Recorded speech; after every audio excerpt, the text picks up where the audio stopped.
Game 7 was supposed to be a spectacle, but disaster struck and turned the ultimate showdown into a bittersweet event. But let's go from the start. 48 minutes to enter history for one of these teams. And right from tip-off, the Pacers made it clear that they're not afraid of the moment. Terrific on the road in the playoffs. OKC nearly unbeatable at home. Nembhard knocks down the first shot of the night. It's back to Andrew Nembhard. Siakam left wide open, and Pascal Siakam buries his first three-pointer. What a playoff run he has had. Gilgeous-Alexander, well defended, trying to get a shot off, ball poked away, shot clock down to 2. He's got to put it up. Just gets it off in time, can't get it to fall. And a rebound taken by Siakam. Andrew Nembhard is all over SGA, absolutely hounding him throughout the entire defensive possession. But Shai knew just how high the stakes were in this one, so despite having all eyes on him, he found ways to get to his spots early on. Thing is, with everything riding on this game, Haliburton came out ready to shock the world. Siakam, Haliburton lines up a long three-pointer, got it! Haliburton only had to play 23 minutes in Game 6 because of the blowout. Haliburton launches another one. Puts it in! Back-to-back threes for Tyrese Haliburton. And a quick 5-point lead for the Pacers.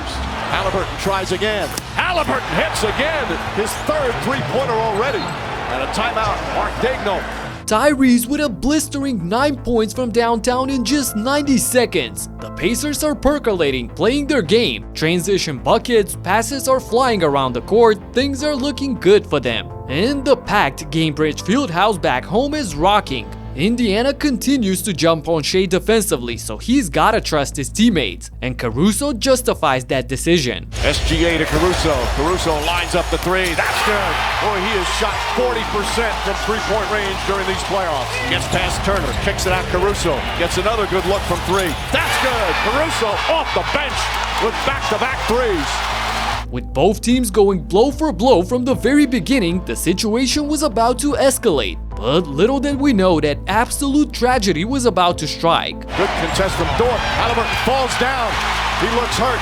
Here comes SGA the other way. Inside, and Williams throws it down. Haliburton's hurt right away when he fell. Was that strained calf. He's in pain, so emotional. Oh my God. You can literally see the Achilles snapping, and Tyrese knew it right away as he immediately burst into tears. He actually tells the trainer what it is. Wow, right in the most important game of his life. Utterly heartbreaking. That backstep to spring off has been deadly for basketball players. The exact same way that Jason Tatum tore his Achilles trying to pop off of his back leg, and the same way that Lillard tore his. This was also eerily similar to Game 6 in 2019 when KD was dealing with a calf strain, the same injury that Hallie played through, only to end up tearing their Achilles. But as crushing as it was for Haliburton and his team, this is still a do-or-die game for the championship, and they gotta try and win it, even without him. And in a wild turn of events, the Pacers rebounded from this initial shock and continued going at Oklahoma. Out these Indiana Pacers as Mathurin ties the game at 25. Toppin can't get the three. Turner, good offensive rebound. Nesmith lines it up. That's good.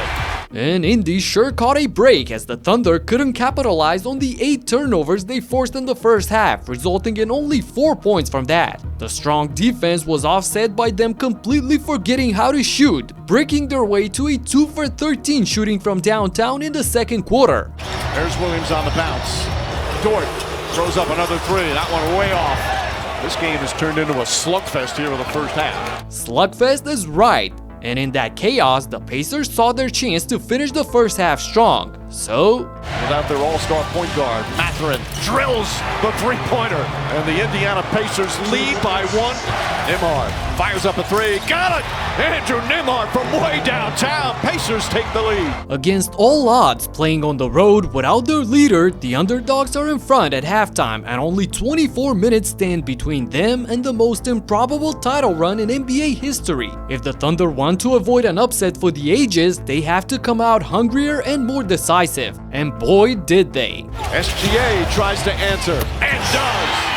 His first three-pointer, he was 0 for 5. Gilgeous-Alexander doubled, finds Holmgren. Holmgren nails the three.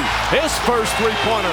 They have struggled mightily from downtown. The spin, the pass, Williams open three. That one bounces in. A barrage of threes from OKC's trio of SGA, Chet, and J-Dub catapults the home team to a 9-point lead. This might be the moment where they start to knock their opponent out. Only thing is, the most unlikely hero would single-handedly keep the Pacers in this game with a video game run of his own. McConnell on the drive, pulls off shot.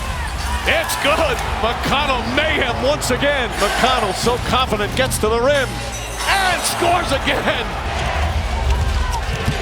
TJ McConnell pulls up, puts it in. He is dominating here in this third quarter. What is going on? TJ McConnell literally carrying the Pacers, scoring 10 points in 3 minutes. And they're still in this game. He would score all of Indiana's 12 points in the last 6 minutes of the third quarter. And herein lies the problem, because OKC had a balanced attack on offense, and on the defensive end, they forced 7 turnovers in the third quarter alone, which ballooned the lead yet again. Williams, Hartenstein, kicks it out in the corner. Cason Wallace puts in a three.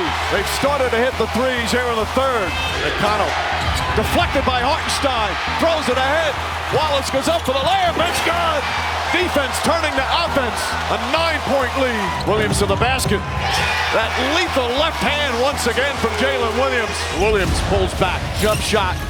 That's good. Soft touch from Jalen Williams. The Thunder execute their patented blitz, a 3-minute span where they completely shut down their opponent's way to the basket and meanwhile make it rain on the other end. This results with a 13-point lead at the end of the third, and they can already smell the champagne. Indiana needs a miracle in the final period. But just look at this. This graphic at the beginning of the fourth is nothing short of staggering for a Game 7 of the finals. To make matters even worse, the home team would keep them scoreless for the first 4.5 minutes of the quarter with yet another display of stifling defense. Siakam goes right at Holmgren, stops, back up top, Neesmith, shot blocked, Gilgeous-Alexander. Siakam picks it up, his turnaround, in and out, rebound, Holmgren. Chet is just special on the defensive end, man. McConnell goes right at Holmgren, pulls back out again, across the lane, spins, finds Neesmith, blocked by Holmgren. And that, of course, leads to this. SGA splits the defense, kicks it out, Williams a three-pointer, bang!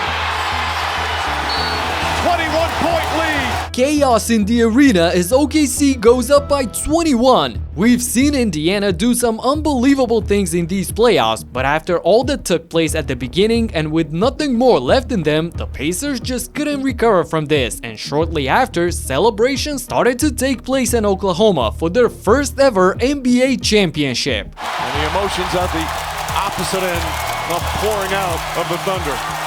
So much expected all season long of seeing all that you work for, all the practices, all the road trips, all the nights in a hotel.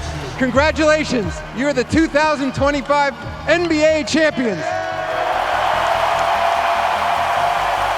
And you already know who the MVP is. For the first time in 25 years, the same player won the regular season MVP, the scoring title, and now he's your finals MVP. Shai Gilgeous-Alexander.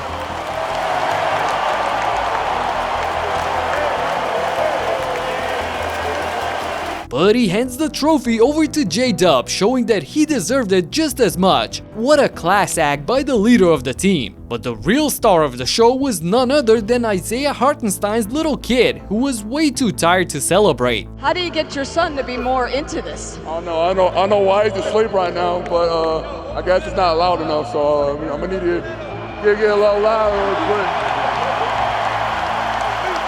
And while it was all smiles for them, watching Indiana and especially Tyrese waiting to greet all of his teammates was absolutely gut-wrenching, at least for me. The leader of the Pacers greeting his team. They gave everything they had, fought tooth and nail, emptied the tank, and fell just one game short of their first NBA title. Man, I enjoyed watching this team and honestly wanted them to pull off the impossible. Regardless, I'm thankful to have witnessed this improbable run and wish Tyrese a speedy recovery. So this is Game 7 for you in a nutshell. The ultimate pleasure of victory and the lifelong misery of defeat. A poetic way to put a cap on yet another NBA season, by far the wildest and most entertaining in ages. And I thank you for rocking with me and experiencing all of this together in these videos. Talk to you in the next one. Peace out.